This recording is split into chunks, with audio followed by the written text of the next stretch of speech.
So, taking into consideration the feedback and suggestions from our tripartite partners, we will be introducing a new Business Adaptation Grant that will support businesses to review their existing overseas footprint in the light of this new tariff environment.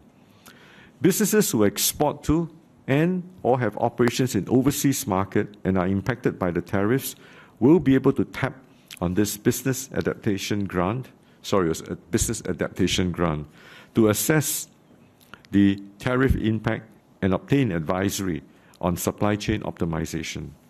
Businesses with local or overseas manufacturing operations will also receive support for their reconfiguration needs, which includes logistics and inventory holding costs.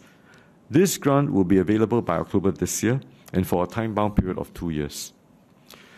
Now, notwithstanding the current uncertainty, we encourage businesses to continue making plans to improve their productivity, to innovate, and to remain competitive. Preliminarily, the broad overview that we're thinking of is that the supportable activities under the grant comprise two very broad categories. One, for businesses who export to and or have operations in overseas markets.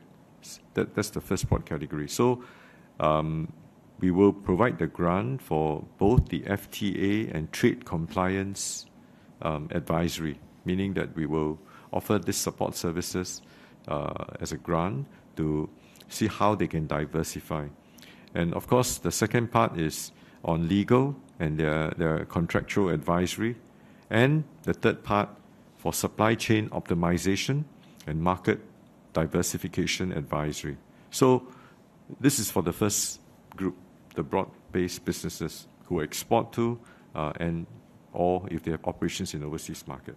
The second broad group are for businesses with local or overseas manufacturing operations.